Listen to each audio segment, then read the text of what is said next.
चलिए जी, next standard ऐसे 560 पे मूव ऑन कर रहे हैं। बड़ा छोटा सा स्टैंडर्ड है, इंपॉर्टेंट है, ठीक है, थोड़ा लॉजिकल स्टैंडर्ड है। क्या है? Auditor and it's subsequent events. Subsequent event का मतलब क्या होता है? जो फाइनेंशियल स्टेटमेंट के बाद, मतलब 31 मार्च के बाद आपको कोई ऐसे, क्या कहते हैं, कोई इवेंट मिल रहे हैं, कोई ऐसे पॉइंट्स मिल रहे हैं जिसका इंपैक्ट वही पिछली बैलेंस शीट में था। जैसे यहाँ पे मैंने लिखा हुआ है, ये देखो, ये है डेट ऑफ फाइनेंशियल स्टेटमेंट और यहाँ पे है डेट ऑफ ऑडिटर रिपोर्ट।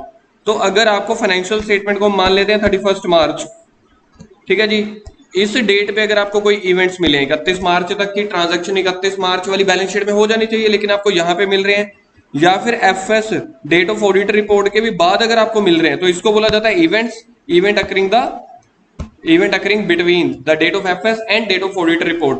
या फिर अगर आपको डेट ऑफ ऑडिटर रिपोर्ट के बाद कुछ मिल रहा है तो उसको बोल दिया जाता है फैक्ट।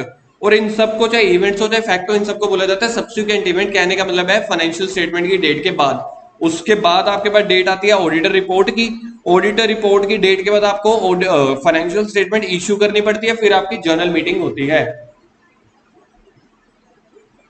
ये हो गया मीनिंग एक बार के लिए। उसके बाद हम देखते हैं कि ऑडिटर का क्या रोल है अगर आपको कोई ना कोई इवेंट मिले चाहे फैक्ट मिले। इवेंट ये हो गए, फैक्ट ये हो गए, इन दोनों को ही सब्सिक्वेंट इवेंट बोला जाता है। तो ऑडिटर की क्या जिम्मेवारी है, ये स्टैंडर्ड इसी की बात करते हैं, ठीक है। तो स्टैंडर्ड का ऑब्जेक्टिव क्या है?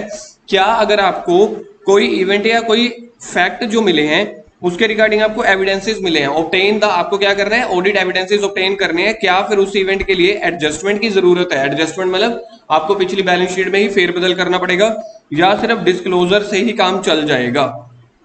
अब ऑडिट प्रोसीजर में देखने वाला हूं क्या है। देखो, ये है topic, audit procedure regarding the event occurring between the date, ये देखो, between the date of FS and the date of auditor report. FS की डेट के बाद और ऑडिटर रिपोर्ट से पहले। कहने का मतलब है ये वाली, ये जो एरो लगी हुई है, इस डेट के बीच में अगर आपको कोई ना कोई पॉइंट मिलते हैं तो आपकी क्या जिम्मेवारी है? तो सबसे पहले ऑडिटर देखेगा obtain the understanding of procedure, कि किस प्रोसीजर के थ्रू आपको पिछली इंफॉर्मेशन अब मिल रही है तो पिछले साल की मिल आपको अब रही है, कि मैनेजमेंट ने उसको कैसे आइडेंटिफाई किया।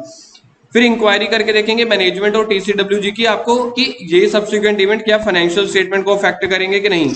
आप मिनट बुक रीड करोगे, ठीक है, जो भी आपके टीसीडब्ल्यूजी मैनेजमेंट की मिनट बुक्स हैं, क्या क्या इनमें डिस्कशन हुई है। मतलब 21-22 का डेटा है, आपको 21-22 के बाद मिल रहा है। और कोई इंटरिम फाइनेंशियल स्टेटमेंट अगर आपकी बनी हुई है तब तक की, जुलाई अगस्त तक की, तो आप इंटरिम फाइनेंशियल स्टेटमेंट भी रीड कर लोगे। आगे है auditors obligation regarding the subsequent event. Subsequent event मतलब वही वाले बाद वाले। कह रहे हैं फैक्ट्स जो आपको मिले हैं after the date of auditor report. Auditor report छप गई, ऑडिटर रिपोर्ट मतलब कहने का मतलब सबमिट हो गई है, उसके बाद आपको मिले हैं, but before the FSR issued. देखो यहाँ पे क्या होता है, मैं आपको एक चीज बता देता हूँ। जैसे ये फाइनेंशियल स्टेटमेंट की डेट है 31 मार्च, यहाँ पे आप लोगों को क्या हुआ, ऑडिटर रिपोर्ट आपकी बन गई। फिर ऑडिटर रिपोर्ट के बाद ऑडिट फाइनेंशियल स्टेटमेंट को इश्यू किया जाता है, सारे शेयर होल्डर तक पहुंचाया जाता है। फिर यहाँ पे होती है आपकी जर्नल मीटिंग। तो पहले हम इसका पढ़ चुके हैं इवेंट, अब हम ये वाला पढ़ रहे हैं। कह रहे हैं अगर आपको ऑडिटर रिपोर्ट से पहले मिल रहे हैं, लेकिन इस वाले टाइम पे फाइनेंशियल स्टेटमेंट इश्यू करने से पहले, तो ऑडिटर की कोई ऑब्लिगेशन नहीं है। फिर ऑडिटर देखेगा क्या अगर ये एविडेंसेस मेरे को ऑडिट रिपोर्ट वाले दिन मिल चुके होते या उससे पहले मिल चुके होते, तो क्या मैं ऑडिट रिपोर्ट को अमेंड करता। तो उसके लिए क्या करेगा, अगर आपको डॉक्यूमेंट्स इस पीरियड में मिल रहे हैं, इस पीरियड में, तो वो देखेगा, मैटर को डिस्कस करेगा टीसीडब्ल्यूजी के मैनेजमेंट के साथ, कि देखेगा क्या फाइनेंशियल स्टेटमेंट को अमेंड करने की नीड है, या फिर मैनेजमेंट ने कैसे उस मैटर को एड्रेस किया फाइनेंशियल स्टेटमेंट में।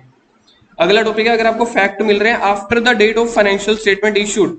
अब आपको यहां पे मिल रहे हैं, ये इधर फाइनेंशियल स्टेटमेंट इशू हो चुकी है, बैलेंस शीट सभी शेयर होल्डर गवर्नमेंट तक पहुंच चुकी है। अब आपको फैक्ट मिल रहे हैं, भाई ये तो पिछली बैलेंस शीट का कुछ रह गया था। तब भी सेम टॉपिक है जैसे ऊपर वाला था, कोई ऑब्लिगेशन नहीं है। क्या ऑडिट रिपोर्ट अमेंड करने की जरूरत है, मैटर को डिस्कस कर लो, फाइनेंशियल स्टेटमेंट अमेंडमेंट की नीड देख लो और इंक्वायर करो कि मैनेजमेंट ने उस मैटर को कैसे एड्रेस किया। अगला टॉपिक है specific inquiry to be made from the management. आपको कई कई चीजों के लिए स्पेसिफिक इंक्वायरी करनी पड़ेगी मैनेजमेंट के लिए। मतलब ये कुछ पॉइंट्स हैं, जैसे कि क्या कंपनी ने कोई न्यू कमिटमेंट या बोरोइंग या कोई गारंटी ली है, अगर ली है तो वो वाली चीज मैनेजमेंट से पूछो कि मेरे को इसकी डिटेल बताओ। क्या कंपनी ने कोई एसेट्स की सेल या एक्विजिशन, सेल परचेज की है, क्या शेयर कैपिटल को एक्वायर किया गया, क्या कोई एसेट्स जो है आपकी फायर फ्लड वगैरह से डिस्ट्रॉय हुई है, क्या कॉन्टिजेंसी की आपकी डेवलपमेंट है, क्या अकाउंटिंग पॉलिसीज आप यूज कर रहे हो या उसको चेंज कर रहे हो, क्या कोई अनयूजुअल अकाउंटिंग एजम्पशन एडजस्टमेंट कोई आपने की है, क्या कोई ऐसी इवेंट अकर हुए that are relevant to recoverability of asset. मतलब ये कुछ एग्जांपल्स हैं जो उन्होंने बोल दिया कि इसकी स्पेसिफिक इंक्वायरी आप करवा के रख लेना मैनेजमेंट से। इसी के साथ आपका एसए 560 भी खत्म।